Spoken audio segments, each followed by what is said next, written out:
लवी जिंदगी पर आप सभी का स्वागत है। दोस्तों, हम एक बार फिर से हाजिर हैं आपके लिए एक ओरिजिनल लिखी हुई कहानी लेकर, जिसका नाम है हिजाब। तो आइए शुरू करते हैं।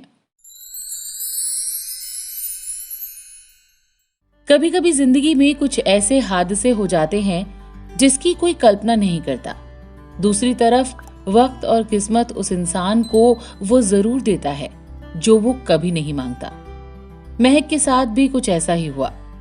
महक एक 19 साल की लड़की है जिसका कद 5 फीट के ऊपर है और रंग हल्का सांवला। लखनऊ शहर से लगभग 8 किलोमीटर दूर एक गांव में अपनी मम्मी के साथ रहती थी। महक के पापा इस दुनिया में नहीं रहे। जब महक महज 5 साल की थी तब उनकी अचानक से डेथ हो गई थी। महक शहर के कॉलेज में ग्रेजुएशन की पढ़ाई कर रही थी। वो डेली कॉलेज जाती थी। महक बहुत ही तेज लड़की थी। रास्ते में कोई भी उसे कुछ बोलने की हिम्मत नहीं करता था। जब भी उसके सामने कुछ गलत हो रहा होता था तो वो उसके खिलाफ आवाज उठाने में बिल्कुल नहीं कतराती थी। कॉलेज में ही उसकी एक दोस्त थी, नाजिया। नाजिया की उम्र भी 19 साल है, जो कद में महक से थोड़ी ऊंची है और रंग एकदम सफेद, जिसका घर लखनऊ में कॉलेज के पास ही था। नाजिया भी महक का हमेशा साथ देती थी। अपनी दोस्ती और बहादुरी के कारण दोनों ही कॉलेज में बहुत फेमस थी। महक एक हिंदू परिवार से थी और नाजिया एक मुस्लिम परिवार से थी। दोनों के धर्म अलग थे, खान पान अलग था, रहन सहन अलग था, पर दोनों की दोस्ती बहुत ही मजबूत थी। उन दोनों की आदतें, बातें, सब कुछ एक जैसा लगता। उन दोनों में बहनों जैसा प्यार था। बस एक ही चीज थी जो उनके धर्मों के अलग अलग होने का संकेत देती थी, और वो चीज थी नाजिया का हिजाब। नाजिया हमेशा हिजाब पहनकर ही घर से बाहर निकलती थी। महक हमेशा नाजिया के हिजाब को बहुत तल्लीनता के साथ देखा करती थी। उसके दिमाग में उस हिजाब को लेकर कई सारे सवाल उमड़ते रहते थे, पर कभी उसने नाजिया से इसके बारे में कुछ कहा नहीं था। महक नाजिया के घर काफी बार जा चुकी थी। वहां उसने देखा था कि नाजिया की मम्मी, दीदी सब नॉर्मल कपड़े ही पहनते थे जैसे वो पहनती है, पर जब भी बाहर जाना होता तो ऊपर से हिजाब जरूर पहनती थी।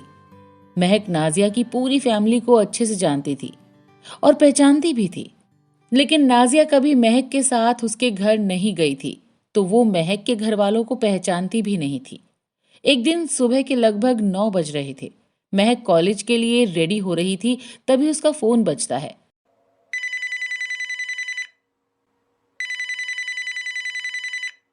महक अपनी मम्मी को आवाज लगाती है, मम्मी, मम्मी, फोन बज रहा है, देख लो किसका है।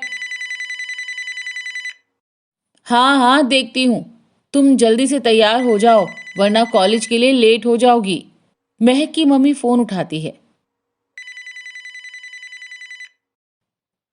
हेलो, कौन बोल रहा है? हेलो, नमस्ते आंटी, मैं नाजिया बोल रही हूँ। अच्छा अच्छा, नाजिया, नमस्ते बेटा। आंटी, महक क्या कर रही है? महक तैयार हो रही है, बस निकलने ही वाली है थोड़ी देर में।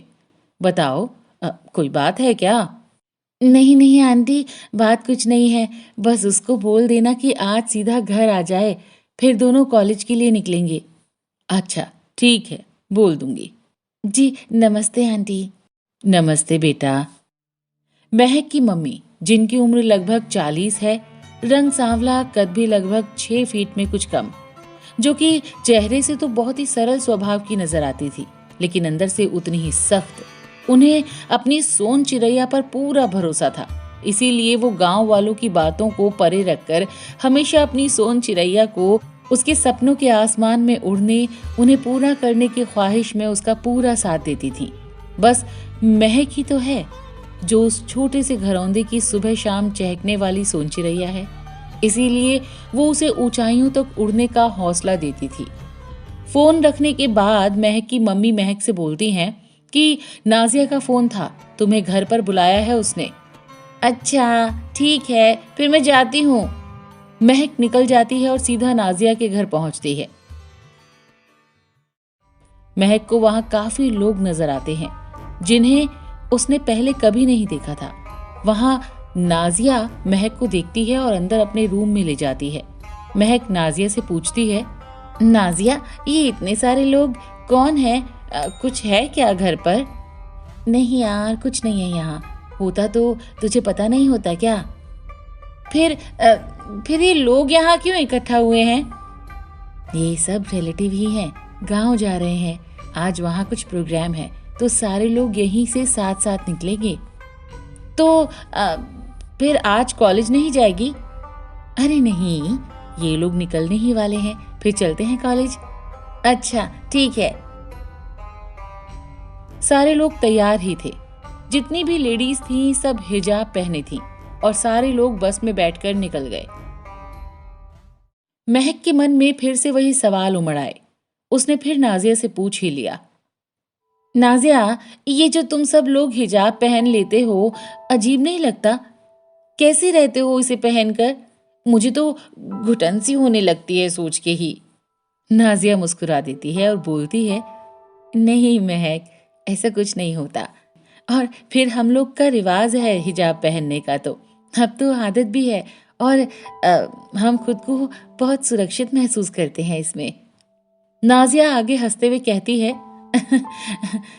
तुम भी कभी ट्राई करो हिजाब, तो तुम्हें कुछ पूछने की जरूरत नहीं पड़ेगी। रही बात मेरी, तो भाई मुझे तो बिल्कुल घुटन नहीं होती। अच्छा, ऐसा भी क्या है? महक मन ही मन में सोचती है कि नाजिया ठीक बोल रही है। मैं खुद ही हिजाब ट्राई कर लेती हूँ तो किसी से कुछ पूछना ही नहीं पड़ेगा। फिर महक शाही अंदाज में नाजिया से कहती है, हमें आपका मशवरा बेहद पसंद आया मोहतरमा, हम आज ही हिजाब में चलेंगे। नाजिया हंसते हुए कहती है, ठीक है। नाजिया अपना हिजाब निकालकर महक को दे देती है। ये लो, पहन लो, फिर हम लोग निकलेंगे। महक हिजाब पहनकर तैयार हो चुकी थी। फिर दोनों कॉलेज के लिए निकल गईं। कॉलेज वाले रास्ते पर ही एक तिराहा पड़ता है। वहां काफी लड़के खड़े रहते थे जो कॉलेज जाने वाली लड़कियों को बेवजह ही परेशान करते, उन्हें छेड़ते थे। उस दिन जब महक और नाजिया वहां से गुजर रही थी, तभी पीछे से एक लड़की ने नाजिया को आवाज दी। नाजिया ने पीछे देखा तो वो उसके स्कूल के दिनों की फ्रेंड थी और किसी वजह से उसने पढ़ाई छोड़ दी थी। नाजिया ने महक से कहा, महक 2 मिनट रुकना, मैं अभी आई। ठीक है, पर ज्यादा देर मत लगाना वरना लेट हो जाएगा और क्लास भी छूट जाएगी। हाँ हाँ, मैं बस अभी आई। नाजिया अपनी पुरानी फ्रेंड के पास चली जाती है। महक वहीं खड़ी रही। महक ने महसूस किया कि जो लड़के रोज यहाँ होते थे ये वो नहीं है। महक ने पहले उन्हें वहां कभी नहीं देखा था। ये दूसरे लड़के हैं जो उसे घूरे जा रहे थे। फिर वो महक को छेड़ने लगे, उस पर भद्दे भद्दे कटाक्ष करने लगे। महक ने वहां से हट जाने में ही अपनी भलाई समझी। वो जैसे ही पीछे मुड़ी, उन लड़कों ने महक को घेर लिया। इतने में नाजिया भी वापस आने लगी। उसने देखा कि वो लड़के महक को घेरे हुए खड़े हैं, तो वो चिल्लाती है और तेजी से उन लड़कों के बनाए घेरे को चीरते हुए महक के पास पहुंच जाती है और उससे पूछती है, तुम ठीक तो हो? महक चुपचाप खड़ी है और उसकी आंखों से आंसुओं की धारा बह रही है। ऐसा उसके साथ तब कभी नहीं हुआ जब वो अपनी जीन्स टॉप में कॉलेज जाती थी, और आज जब वो हिजाब में थी तो उसके साथ बदतमीजी हुई। नाजिया लड़कों को बहुत कुछ सुना देती है। उसके बाद भी जब एक लड़का फिर से बदतमीजी करता है तो नाजिया उसको जोरदार तमाचा जड़ देती है। खबरदार, जो इसके आगे एक लफ्ज भी बोला तो ये थप्पड़ तो बस चेतावनी है। अगर फिर कभी हमारे सामने आकर ऐसी हरकत की ना तो अपनी टांगों पर खड़े होने लायक नहीं छोड़ूंगी।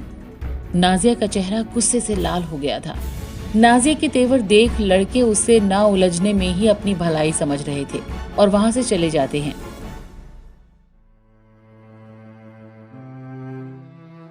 नाजिया हैरान थी कि वो महक, जो किसी और के साथ गलत होते देख चुप नहीं बैठती थी, वो आज अपने साथ इतना कुछ सह गई।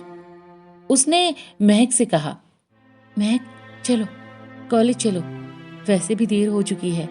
नाजिया महक का हाथ पकड़कर आगे बढ़ी, पर महक वहीं खड़ी रही। नहीं नाजिया, मैं कॉलेज नहीं जाऊंगी, मुझे घर जाना है। पर मैं क्यों? चलो ना कॉलेज। प्लीज नाजिया, जिद मत करो, मुझे घर जाना है। बस मुझे घर जाना है। महक बस रोई जा रही थी। अच्छा ठीक है, तुम रोना बंद करो, हम घर ही चलेंगे। नाजिया महक के साथ उसके घर जाती है, पर पहुंचते ही महक अपने चेहरे से हिजाब हटा लेती है और सीधा अपने कमरे में जाकर रोने लगती है। नाजिया उसे चुप कराने की बहुत कोशिश करती है, पर महक चुप नहीं होती। महक की मम्मी घबरा जाती हैं। वो महक से पूछती हैं, महक क्या बात है, क्या हुआ, क्यों रो रही हो, कॉलेज से वापस क्यों चली आई? महक की मम्मी ने एक सांस में ऐसे हजारों सवाल महक के सामने रख दिए, जिनमें से महक ने किसी का भी जवाब नहीं दिया। तब नाजिया उन्हें सब बताती है कि क्या हुआ था, वो दोनों वापस क्यों आईं। महक की मम्मी ने सारी बात सुनी तो उनका गुस्सा 7वें आसमान पर पहुंच गया। पहले तो उन्होंने महक से ही पूछा, महक, तुमने उन लड़कों को उसी समय सबक क्यों नहीं सिखाया, क्यों चुप रही? अभी उठो और चलो मेरे साथ। महक दबी हुई आवाज और डरे हुए स्वर में बोली, कहाँ? Police station. नहीं नहीं मम्मी, हम लोग वहां नहीं जाएंगे। क्यों नहीं जाएंगे? आखिर उन्होंने तुम्हारे साथ बदतमीजी की है, उसका सबक तो उन्हें मिलना ही चाहिए ना। नहीं मम्मी, हम नहीं जा सकते, समझो इतना तो। नाजिया बेटा, ये कुछ नहीं करेगी, पता नहीं इसे क्या हो गया है आज। तुम पहचानती हो उन लड़कों को? हाँ आंटी जी। ठीक है, तुम चलो मेरे साथ, उनकी कंप्लेंट जरूर करेंगे। अगर आज चुप रहे तो कल वो फिर परेशान करेंगे। महक की मम्मी नाजिया को लेकर जैसे ही कमरे से बाहर निकलने के लिए होती हैं, महक उन्हें रोकने के लिए भागती है और दरवाजे पर खड़ी हो जाती है।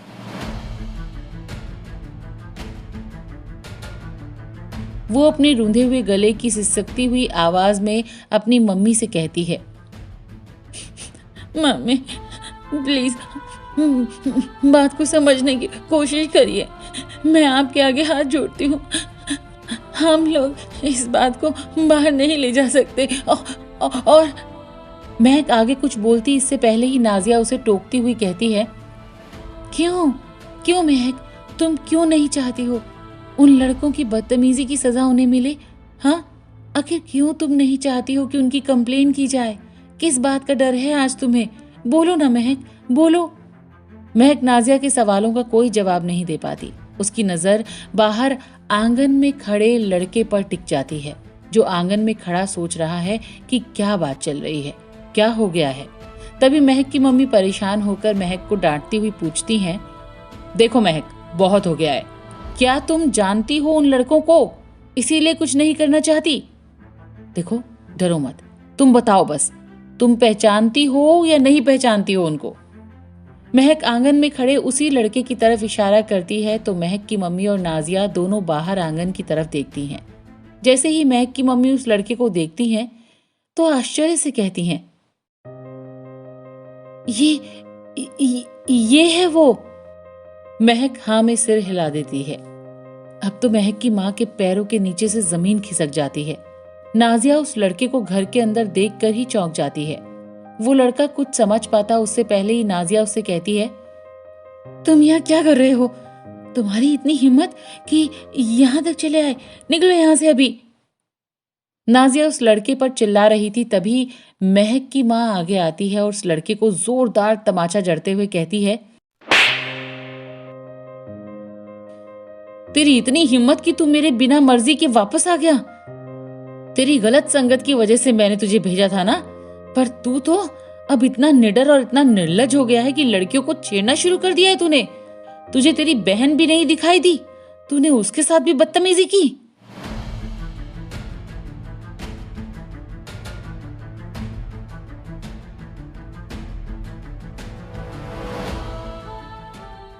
महक की माँ उस लड़के पर बिना सांस लिए सवालों की बारिश किए जा रही थी और साथ ही साथ उसे तमाचे भी पड़ रहे थे। वो लड़का एकदम भौचक्का सा अपने ऊपर हो रही तमाचों की बारिश को झेलता हुआ खड़ा था और वो सारे सवाल जिनका जवाब महक की माँ मांग रही थी, सब उसके ऊपर से निकल रहे थे। वो सोच रहा था कि उसने कब अपनी बहन के साथ बदतमीजी की। वो महक की माँ से कहता है, क्या हुआ है, आखिर क्या किया है मैंने, कब महक से बदतमीजी की, मुझे कुछ समझ नहीं आ रहा है। नाजिया ये सब देखकर हैरान हो रही थी कि महक की माँ महक को उस लड़के की बहन कह रही थी। उसने महक की माँ से पूछा, आंटी आप भी जानती हो क्या इसे? कौन है ये? महक की माँ रोते हुए जवाब देती है, हाँ, मैं जानती हूँ इसे। बदकिस्मती से ये मेरा बेटा है, महक का बड़ा भाई है ये। और उस लड़के से कहती है, अब तुझे कुछ समझ नहीं आ रहा है ना कमीने? आज तू जिसके साथ बदतमीजी करके आ रहा है वो कोई और नहीं, यही थी तेरी बहन। महक की माँ के इन शब्दों में बेबसी साफ नजर आ रही थी। वो लड़का कोई और नहीं बल्कि महक का सगा भाई आकाश था। आकाश जिसका कद 6 फीट, रंग गेहुआ और उसके बाल लंबे लच्छेदार। उसकी उम्र भी 23-24 साल के करीब थी, जिसे गलत लड़कों की संगत में रहने के कारण ही उसकी माँ ने उसको घर से निकाल कर दूसरे शहर में भेज दिया था। फिर उसकी माँ ने उसे कोई वास्ता नहीं रखा था। उसकी माँ ने सोचा था कि इन लड़कों से अलग रहेगा तो ये सुधर जाएगा, पर वो वहां जाकर और भी गलत लोगों के साथ रहकर गलत काम करने लगा था। आज पूरे 5 साल बाद जब आकाश वापस अपने घर लौट आया कि अब यहीं रहूंगा, माँ को मना लूंगा, तो उसने अनजाने में वो किया जो कभी खुद आकाश ने भी नहीं सोचा था। जब उसे ये सब पता चला कि वहां तिराहे पर जिस लड़की से उसने और उसके दोस्तों ने बदतमीजी की थी वो कोई और नहीं बल्कि उसकी बहन थी हिजाब में, तो वो अपने किए पर बहुत शर्मिंदा हुआ और महक और अपनी माँ से माफी मांगने लगा।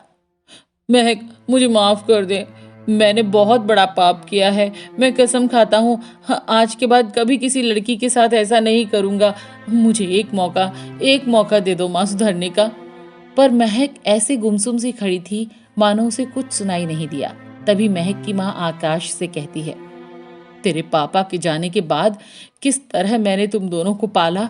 मुझे उम्मीद थी कि तू बड़ा होकर मेरा और अपनी बहन का सहारा बनेगा। किस तरह मैंने एक दिए की तरह खुद जलकर तेरी ख्वाहिशों को पूरा किया, और बदले में तूने क्या किया? गलत लड़कों की संगत और ये सब काम। छी, घिन आती है मुझे अपने आप से और तुझे अपना बेटा कहते हुए। आज मेरे पास तुझे देने के लिए कुछ भी नहीं है, एक मौका भी नहीं है। आज मैं पुलिस स्टेशन जरूर जाऊंगी।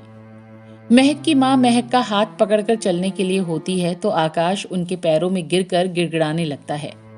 आकाश रोते हुए महक और माँ से कहता है, माँ मुझे माफ कर दो, महक तू मुझे माफ कर देना प्लीज। अपने भाई को बस एक बार आगे मैं तुम्हें कोई शिकायत का मौका नहीं दूंगा।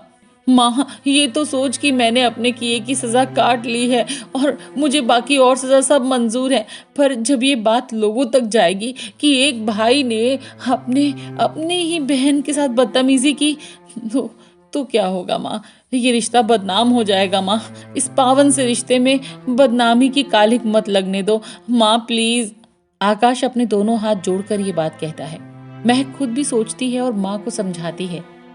महक माँ से कहती है, माँ कोई फायदा नहीं है इस बात को बाहर ले जाकर, इसमें हमारी ही बदनामी होगी। लोग तुम्हारी परवरिश पर उंगलियां उठाएंगे। हमें भाई को माफ कर देना चाहिए माँ। माँ अपने बच्चे से ज्यादा देर तक नाराज नहीं रह सकती, इसीलिए उसकी माँ ने उसे माफ कर दिया। उस दिन से आकाश ने कभी किसी के साथ बदतमीजी नहीं की। वहीं नाजिया भी ये सोच रही थी कि हिजाब पहनने के बाद हम बेफिक्र नहीं हो सकते, कि हमसे कोई कुछ नहीं बोलेगा या कोई हम पर छीटाकशी नहीं करेगा। जिसकी नीयत में खोट होगा वो बदतमीजी करेगा, फिर कोई लड़की जीन्स में हो या फिर हिजाब में।